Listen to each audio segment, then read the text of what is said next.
పెద్దపల్లిలో దళిత హక్కుల పోరాట సమితి ఆధ్వర్యంలో తెలంగాణ రాష్ట్ర 2వ మహాసభల వాల్ పోస్టర్ను ఆవిష్కరించారు. ఈ సందర్భంగా దళిత హక్కుల పరిరక్షణ కోసం జరిగే పోరాటాల్లో ప్రతి ఒక్కరూ భాగస్వాములు కావాలని వారు పిలుపునిచ్చారు.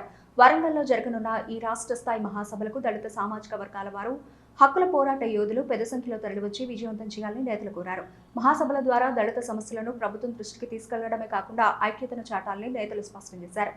దళిత హక్కుల పోరాట సమితి డిహెచ్పిఎస్ తెలంగాణ 2వ మహాసభ ఈ నెల 17, 18 2 రోజుల పాటు వరంగల్లో జరుగుతూ ఉన్నాయి. 17 తారీఖు రోజున భారీ ప్రదర్శన కూడా జరగబోతూ ఉన్నది. ఈ ప్రదర్శనలో దళితులు అన్ని వర్గాల ప్రజలు పాల్గొని విజయవంతం చేయాలని చెప్పేసి డిహెచ్పిఎస్గా మేము పిలుపునిస్తూ ఉన్నాం. ఏదైతే బీజేపీ 3వసారి అధికారంలోకి వచ్చిన తర్వాత రిజర్వేషన్లు తీసేయాలని చెప్పి, అదేవిధంగా భారత రాజ్యాంగాన్ని కూడా మొత్తం తీసివేయాలనేటువంటి ఒక కుట్ర ప్రధానంగా జరుగుతున్నటువంటి పరిస్థితి కూడా మనం చూస్తాం.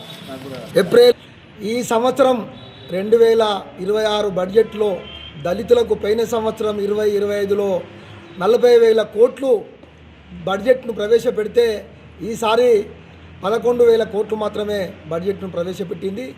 ఇది పోయినసారి ఉన్నటువంటిదే, గ్రౌండింగ్ కాలేదు.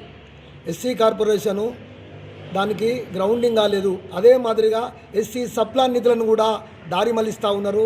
అదే మాదిరిగా 10.5 సంవత్సరాలుగా అటు తెలంగాణ రాష్ట్ర ప్రభుత్వం కానీ, ఇటు 2 సంవత్సరాల ఈ యొక్క కాంగ్రెస్ ప్రభుత్వం కానీ ఈ దళితులకు ఎస్సీ కార్పొరేషన్ ద్వారా నిధులు రావాల్సినటువంటి వాటిని కాగితాలపైన చూపిస్తూ దాన్ని దారి మళ్లించేటువంటి పరిస్థితి వచ్చేసింది. కాబట్టి నేను ఈ ప్రభుత్వానికి, ఇప్పుడు వచ్చినటువంటి ప్రభుత్వానికి హెచ్చరిక చేస్తున్నది ఏమనగా, దళిత హక్కుల పోరాట సమితి సందర్భంగా మీరు ఉన్నటువంటి పేద దళితులకు రావాల్సిన నిధులను రోడ్లకో లేకుంటే మిగతా వాటికో దారి మళ్లిస్తూ ఉన్నారు.